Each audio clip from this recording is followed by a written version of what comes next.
Bom dia, querido irmão, querida irmã. Sejam muito bem-vindos e bem-vindas a esse canal de amor do Canteiro de Fraternidade. Eu sou a Mauri Neto e hoje terei a honra de ser o dirigente. Bom, vamos então dar início à nossa doutrinária de hoje, do domingo, com a leitura do livro Pão Nosso, escrito por Chico Xavier e ditado pelo Espírito Emmanuel. O capítulo selecionado de hoje é de número 4, Antes de Servir. Bem como o Filho do Homem não veio para ser servido, mas para servir. Jesus Mateus, capítulo 20, versículo 28. Em companhia do espírito de serviço, estaremos sempre bem guardados. A criação inteira nos reafirma esta verdade com a clareza absoluta. Os reinos inferiores às mais altas esferas, todas as coisas servem a seu tempo. A lei do trabalho, com a divisão e a especialização nas tarefas, prepondera nos mais humildes elementos, nos variados setores da natureza. Essa árvore curará enfermidades, aquela outra produzirá frutos. Há pedras que contribuem na construção do lar, outras existem calçando os caminhos. O Pai forneceu ao filho homem a casa planetária, onde cada objeto se encontra em lugar próprio, aguardando somente o esforço digno e a palavra de ordem para ensinar à criatura a arte de servir. Se lhe foi doada a pólvora destinada à libertação da energia, e se a pólvora permanece utilizada por instrumento de morte aos semelhantes, isto ocorre por conta do usufrutuário da moradia terrestre, porque o Supremo Senhor em tudo sugere a prática do bem, objetivando a elevação e o enriquecimento de todos os valores do patrimônio universal. Não olvidemos que Jesus passou entre nós trabalhando. Examinemos a natureza de sua cooperação sacrificial e aprendamos com o Mestre a felicidade de servir santamente. Podes começar hoje mesmo. Uma enxada ou uma caçarola constituem excelentes pontos de início. Se te encontras enfermo de mãos inabilitadas para a colaboração direta, podes principiar, mesmo assim, servindo na edificação moral de teus irmãos. Bom, meus queridos irmãos e irmãs, após essa leitura edificante, vamos então orar. Amado Mestre Jesus, toda a equipe espiritual aqui presente, rogamos o apoio e auxílio para a realização dessa atividade de hoje. Que a nossa palestrante de hoje, Laís Guimarães, receba também as boas energias e possa estar intuída e imbuída por elas, para que assim ministre da melhor forma possível o conteúdo de hoje. E que nós possamos estar atentos e receptivos para construirmos o conhecimento, para também sentirmos essas energias e compartilharmos. Com a tua permissão, Divino Mestre Jesus, damos então iniciada a doutrinária de hoje. E que a paz de Cristo esteja conosco hoje e sempre, meus irmãos e irmãs. Então, dito isso, passo a palavra para a nossa palestrante de hoje, Laís Guimarães. Boa tarde, queridos amigos. Hoje as nossas reflexões vão ser sobre o Evangelho. Então, queridos amigos, para o Espírito Emmanuel, Evangelho é a revelação pela qual Cristo nos entregou o mais amplo conhecimento de Deus. O Evangelho nos traz lições acerca da moral, do bem viver, do bem proceder. Ele é o nosso código de vida eterna, que vem nos ajudar a dissipar as trevas que existem em nós. E veio também para confundir os orgulhosos quando fala de perdão. Evangelho é fonte de preceitos morais. E o seu conteúdo nos aponta o caminho da sabedoria e da paz, do progresso espiritual, norteando a nossa vida. E a sua observância seria suficiente para transformar o nosso mundo em um local de prosperidade e de paz. Para entrar no reino de Deus, nós precisamos viver o Evangelho em sua profundidade, mudar nossa vida de acordo com os ensinamentos de Jesus. Então, os ensinamentos de Jesus começam dizendo que a gente deve amar a Deus acima de todas as coisas e ao próximo como Jesus nos amou. Eis a meta para a exemplificação do Evangelho de Jesus. A verdadeira religião, ela não se fundamenta em práticas exteriores. É aquela que parte do coração do homem em busca de Deus. Não depende da nossa condição material, social, financeira. A prática do bem é a vivência evangélica e cada um com a vontade sincera de se melhorar, contribuindo, exemplificando para a melhoria da humanidade e de si próprio. Então, valores como caridade, honestidade, humildade são alguns dos ensinamentos que o Evangelho do Cristo proporciona para nós e que estamos realmente precisando ser mais mencionados e aprendidos pela nova geração, né? Que é possível ensinar estes e outros valores importantes dentro das paredes dos lares, mas é necessário um pouco mais de empenho, de dedicação dos pais.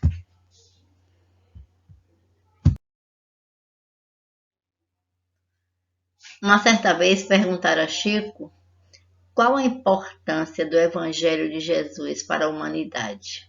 Chico respondeu: a importância do Evangelho de Jesus em nossa evolução espiritual é semelhante à importância do sol na sustentação da nossa vida física.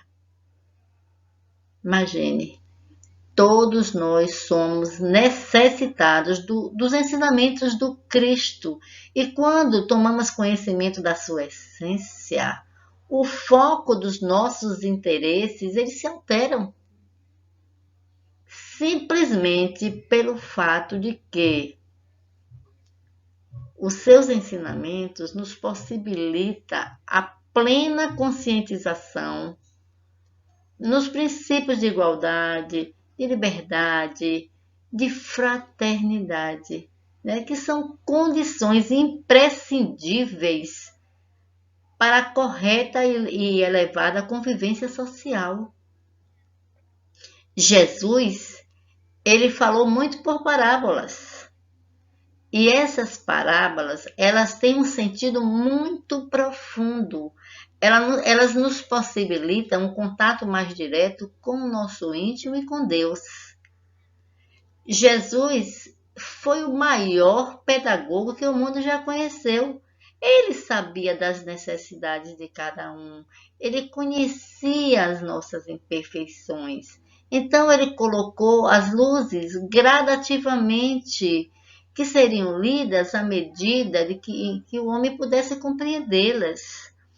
Então, as parábolas de Jesus são ensinamentos que tratam de forma simples e objetiva os temas essenciais para a nossa vivência.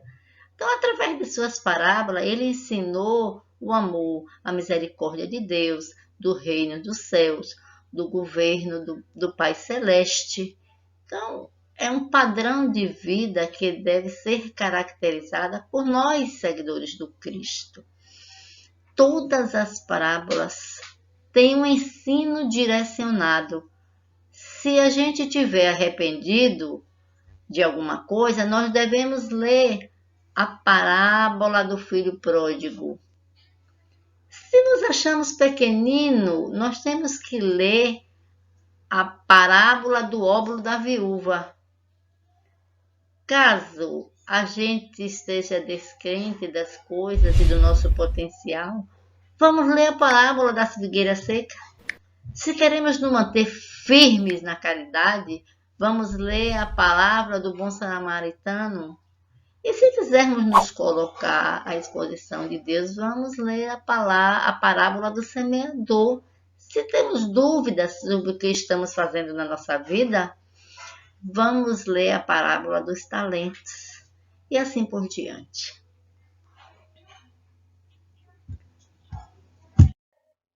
Caiba Schubert, ele coloca relações interessantes em relação a isso.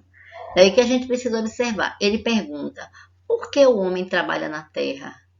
Para que estudar? Por que o homem luta a ponto de matar o seu semelhante?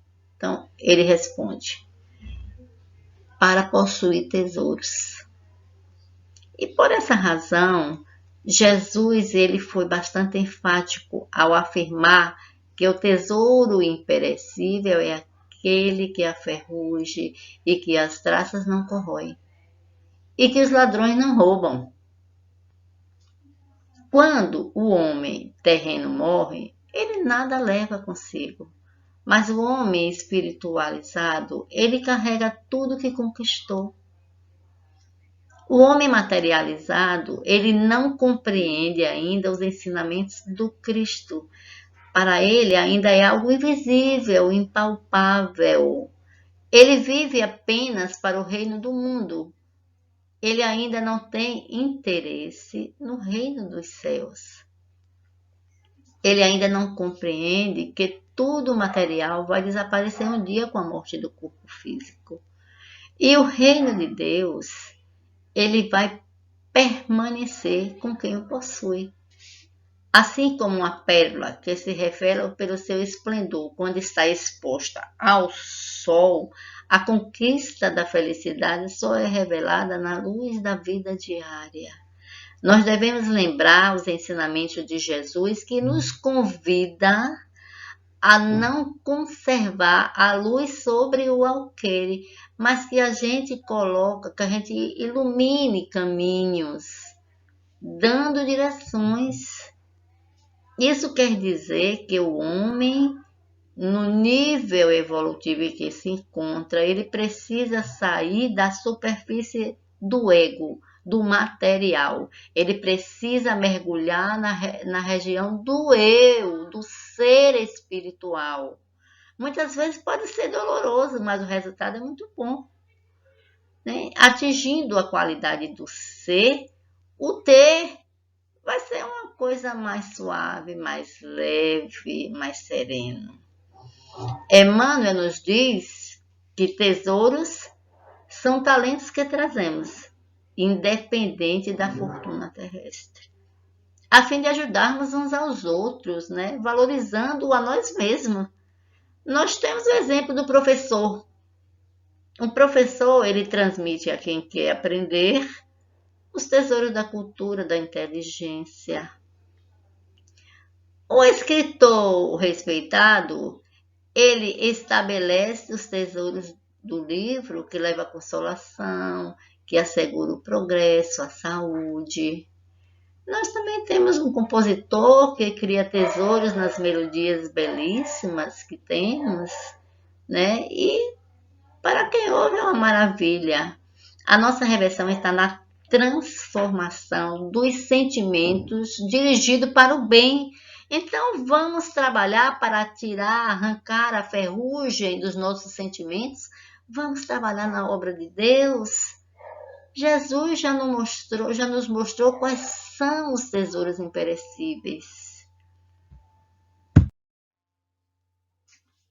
Então, é necessário o autoconhecimento, a busca do autoconhecimento. Quando a gente busca se conhecer, a gente vai perguntar quem sou eu, né? Qual a minha obrigação para comigo e para com a sociedade, qual a responsabilidade. Mas, no entanto, muitos de nós evitam o contato com o Evangelho, né? Não querem agir em conformidade com seus fundamentos. Outros acreditam que a assídua frequência em seus tempos religiosos já seja suficiente. Todavia, André Luiz ele diz que o Evangelho é o livro divino. E enquanto permanecermos na cegueira da vaidade, da ignorância, do orgulho, não nos expõe os tesouros sagrados. Então, precisa ser meditado o Evangelho, sentido, porque o seu maior objetivo é nos renovar e nos aprimorarmos na nossa melhora íntima. Richard Simonet, ele enfatiza que não devemos usar o Evangelho para fiscalizar o semelhante, e sim como orientação para o nosso próprio comportamento. A nossa evolução é individual. Nós não podemos fazer pelo outro e nem o outro pode fazer por nós. Ninguém pode mudar ninguém. Cabe a cada um esforço. No Evangelho, nós encontramos duas orientações precisas e inconfundíveis. Uma é preciso edificar o bem. E a outra é preciso eliminar o mal que ainda existe em nós. Nós podemos afirmar que a mais consistente divulgação do Evangelho ocorre por meio dos nossos atos, muito mais do que por palavras.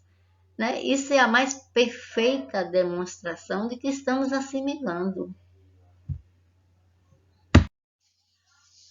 O Espiritismo não traz moral diferente da de Jesus. Ele nos dá um novo entendimento sobre os ensinos de Jesus.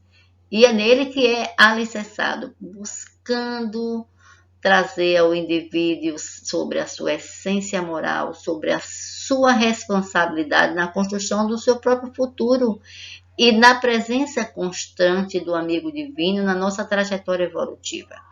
Allan Kardec, ele publicou o Evangelho segundo o Espiritismo em 1864. E a proposta dessa obra ainda continua sendo de grande importância pela profunda renovação moral que sugere para nós. Chico Xavier, ele fala que o Evangelho de Jesus na doutrina espírita representa uma luz a nos mostrar a imensidade do esforço que temos a fazer para nos melhorarmos. Então, meus queridos, o Espiritismo nos ensina a vivenciar as lições do Cristo no nosso cotidiano, no nosso dia a dia, né? Na nossa existência. Cada um fazendo o que for possível, o que estiver ao seu alcance, sem exigir nada além daquilo que a gente pode doar de si mesmo. Jesus espera que cada um faça a sua parte. Basta pouco para que a gente possa fazer uma diferença em benefício do próximo. Muitas vezes é pouco. Do amigo, do familiar, do conhecido, do desconhecido. A proposta de Jesus ainda consta que temos também que carregar a nossa cruz, o que significa que não há privilégios.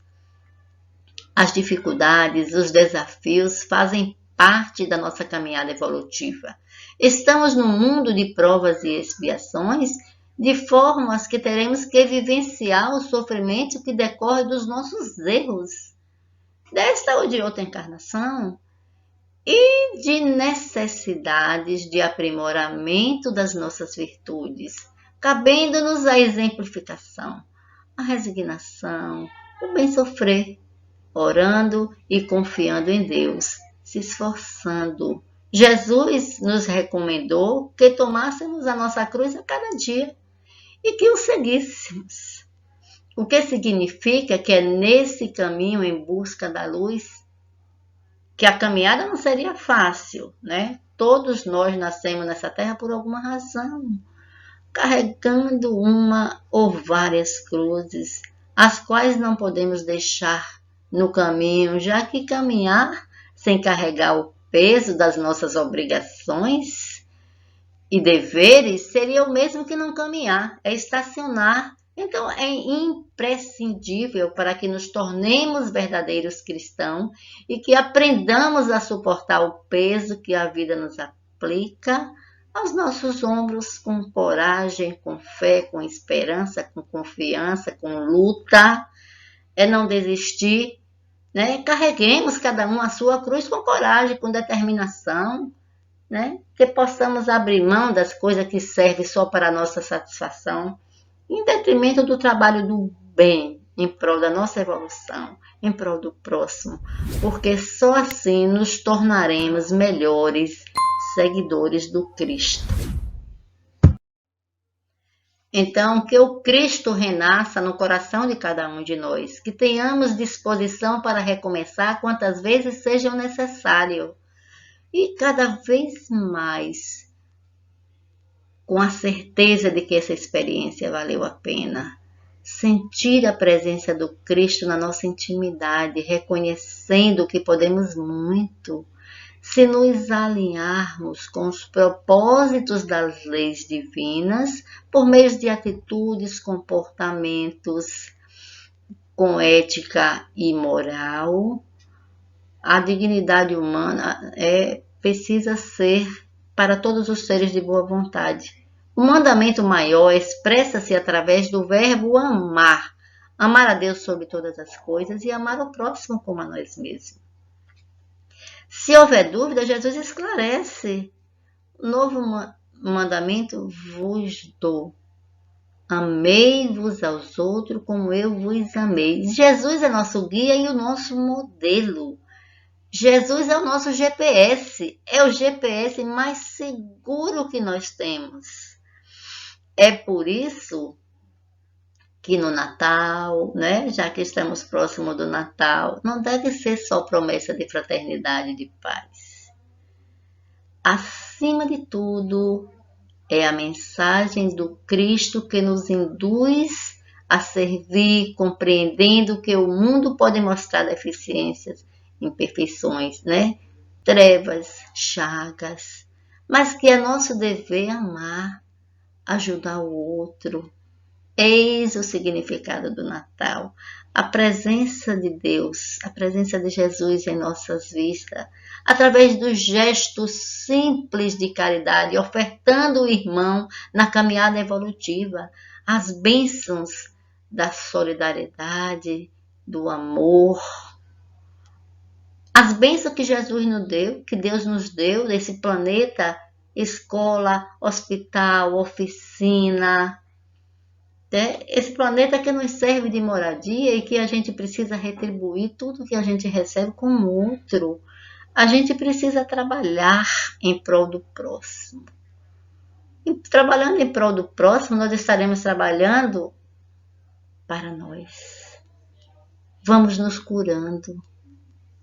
Então, o conhecimento e a prática das leis de Deus exige esforço intelecto moral por parte de cada um de nós.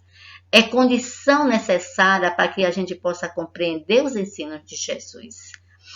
Todos nós podemos conhecer, mas nem todos querem compreender. Os homens de bem são os que melhor conseguem assimilar, compreender. Todos nós um dia vamos compreender, mas é preciso que o progresso se realize. Como em uma só existência no plano físico é insuficiente para que nós, ainda homens imperfeitos, conheça e vivencie a lei de Deus, o Espiritismo defende a ideia da reencarnação, que é o princípio pelo qual esclarece que o ser humano retoma experiências físicas quantas vezes foram necessárias, seja para reparar equívocos cometidos em existências anteriores, ou seja para progredir intelectualmente, moralmente, para que possamos desenvolver as virtudes. Então, atualmente, a gente diz que estamos seguindo os passos do Mestre. Mas será que estamos? Nos momentos mais duros, mais difíceis, mais árduos, mais difíceis, como agimos? Ficamos calmos, tolerantes, compreensivos, damos a outra face, servimos aos necessitados, amamos ao próximo como a nós mesmos? Vamos refletir. Muitos de nós adotam o Evangelho pela lei do menor esforço, né? Esperando a paz ofertada no conforto da poltrona acolhedora, sem fazer nenhum esforço. Outros fazem prece por intermédio de mensagens gravadas. Outros desejam encontrar tranquilidade mediante generosas esmolas. Alguns aguardam intervenções sobrenaturais para melhorar sua vida, mas não querem fazer nenhum esforço. O importante é que cada qual possa seguir o Cristo. Nada de ficar só adotando formas de culto exterior. Servir o Mestre implica levantar, renovar. Não é como utilizar somente o caminho da verdade sem imitar os exemplos de Jesus. É impossível a gente alçar voo com os pés chumbados no solo. Cada criatura, mediante sincera e humildade, se autoanalise e poderá identificar o que o prende à terra e a vontade de levantar-se. Afinal, sem noção da tarefa a ser compreendida, não há como realizar a conquista. Muitos amam o ócio, gastando seu tempo com 1000 passatempos que a nada conduz, ao invés de se virar para o progresso coletivo e pessoal. Do mesmo modo ocorre com a ganância, o egoísmo, o orgulho, a vaidade, dentre tantos outros vícios que nos felicitam. Então, identificando os obstáculos, né, à própria evolução, não resta alternativa senão a labuta diária, né, o buscar, para que a gente possa ir arrancando essas ervas daninhas que ainda existem dentro de nós. Nós somos herdeiros de nós mesmos e as dificuldades refletem opções equivocadas nossas. Quem já se dispôs a seguir o Cristo, por certo, hoje se encontra cheio de paz e de harmonia, mas a maior parte de nós lamenta em assumir as responsabilidades e as rédeas do processo evolutivo, permanecendo nos desequilibrados, né, entre reclamações e infantilidades. Entretanto, ninguém fará o nosso trabalho. Se queremos ir atrás do que o Cristo ofereceu, devemos imitar os seus exemplos, devemos romper de forma vigorosa e determinada, né, os hábitos do homem velho que ainda vive em nós. Então, o amoroso chamado do Mestre é todo em nossas consciências há milênios, nos convidando para a verdadeira vida. Então, compete a nós a decisão de levantar, de servi-lo, mediante profunda e definitiva transformação no nosso ser. Gente, não é motivo de vergonha falhar, cair, levantar. Já é um bom sinal se reconhecer o erro. É o primeiro passo para a nossa reforma íntima. Nós ainda somos todos devedores, né? Estamos saldando dívidas que nos foram, pela misericórdia de Deus, parceladas, reduzidas. Então, as nossas amarguras, as nossas dores são as correntes que nos ligam ao passado equivocado, sendo rompidas em direção ao caminho traçado pelo Mestre Jesus, que é o nosso guia e modelo sempre. Jesus nos deixou o seu evangelho de amor para ser seguido. É um roteiro de felicidade, pois que ele mesmo nos disse: meu reino não é desse mundo, como a nos lembrar o verdadeiro sentido da felicidade. Então, que a gente tenha no coração o Mestre que nos ama, nos amou durante até mesmo no Calvário. Vamos ser perfeitos, como o Evangelho nos diz, pois todos somos seres com destinos livres, mas com o final programado da perfeita moral. que a gente reconcilie-se consigo mesmo e a gente busque a compreensão, a extensão das nossas necessidades a serem trabalhadas. E para seguir o Cristo é necessário desprendimento das amarras do egoísmo, do orgulho, da vaidade, para que a gente possa alcançar o reino dos céus, que está dentro de nós mesmos. Seguir os passos do Cristo é a fórmula infalível que nós temos para a alegria infinita, para a paz. Então, vamos, meus irmãos, aprender a perdoar, né? Criticar menos, vamos amar mais. Já que estamos falando em Evangelho, vamos falar um pouco sobre o Evangelho no Lar. O Evangelho no Lar é uma reunião onde os componentes do lar precisam aprender a falar de Jesus, é estudar o Evangelho para que possa compreender, para que possa facilitar esse entendimento na vivência do lar, segundo a vontade do Mestre. É criar o hábito salutar de uma reunião para que os membros, né, despertem no sentido da fraternidade que deve existir em cada criatura. É um momento de paz, de compreensão. O Evangelho no Lar nos oferece paz, tranquilidade, ajuda a unir mais as criaturas, proporciona uma vivência mais tranquila, mais equilibrada.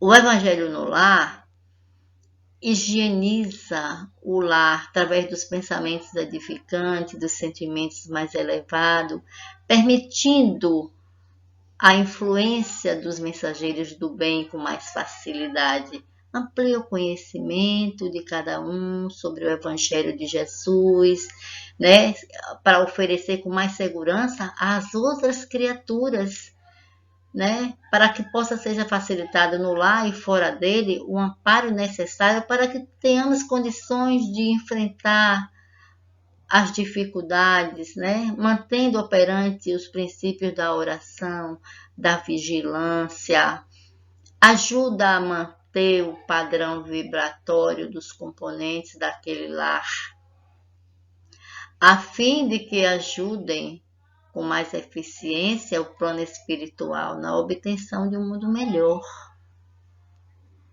O Evangelho no Lar, a gente escolhe um dia e uma determinada hora por semana, onde seja possível a presença de todos, ou pelo menos da maior parte. Observa-se que nesse dia, na hora da reunião, deve-se propiciar um ambiente de tranquilidade, de silêncio, de harmonia, união de pensamentos. Inicia-se a reunião com uma prece livre e espontânea, em que os sentimentos tenham valores. Faz-se uma leitura, pode ser do Evangelho segundo o Espiritismo, um livro de boas mensagens, pode ser da Bíblia. Então, após a leitura, faz-se um breve comentário sobre o texto lido, buscando sempre a essência dos ensinamentos de Jesus, para que sejam aplicadas na nossa vida diária. A reunião pode ser dirigida pelo chefe da casa ou qualquer outra pessoa que se disponha. Devemos incentivar a participação dos presentes, colocando as lições ao alcance de todos. Podemos fazer vibração pelo lar, pelos que se encontram enfermos, pelos parentes, pelos amigos, pelos desencarnados, pelos vizinhos. Podemos pedir paz pela terra, pela humanidade. Podemos pedir a cura. Para que haja um entendimento fraterno, os que estão presentes precisam estar em sintonia.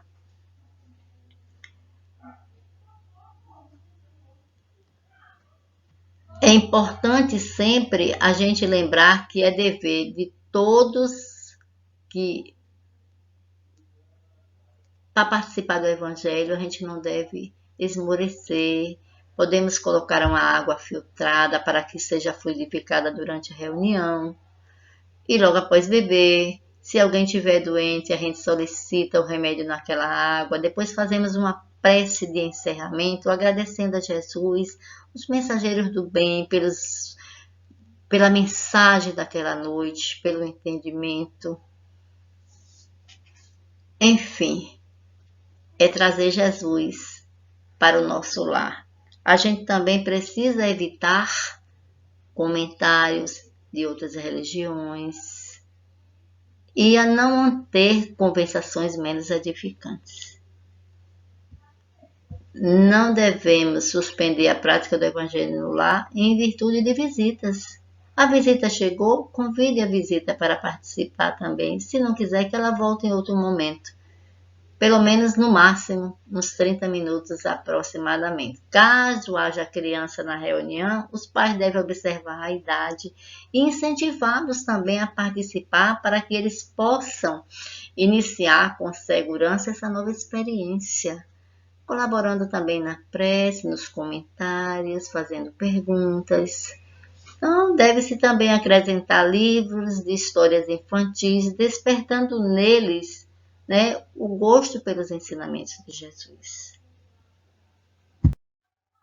Então, meus irmãos, finalizamos hoje essas reflexões, rogando ao Mestre Jesus que nos conceda entendimento, para que possamos assimilar os ensinamentos trazidos por Ele, para que possamos nos esforçar cada dia um pouquinho mais para sermos criaturas melhores, para sermos um pouco mais tolerantes, para que possamos vivenciar o perdão das ofensas, o perdão que vem de dentro do coração, de dentro da alma e não dos lábios. Para que possamos nos doar mais, para que possamos entender que a nossa evolução se dá através do outro.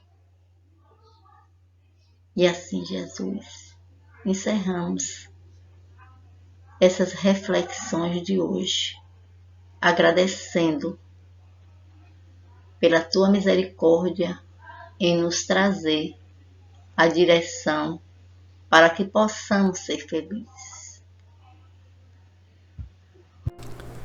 Querido irmão, querida irmã, após essa palestra edificante, vamos então orar. Amado Mestre Jesus e toda a equipe espiritual, aqui estamos nós mais uma vez, e dessa vez para agradecer-lhes, primeiramente pela oportunidade de estarmos encarnados no plano terrestre, mais um dia de vida, mais uma vez, estarmos tendo essa oportunidade de acompanhar aqui nesse canal de amor do Canteiro de Fraternidade, mais uma doutrinária, mais um momento de reflexão, de aprendizado. Gostaríamos de agradecer também à irmã Laís Guimarães pelo conhecimento compartilhado, por guiar da melhor forma possível a nossa doutrinária de hoje. Gostaríamos também de agradecer a todos que estiveram aqui assistindo, trabalhando nessa doutrinária, fazendo com que esse momento fosse possível de ser realizado. E com a tua permissão, Divino Mestre Jesus, damos por encerrado então a nossa doutrinária de hoje. Que assim seja.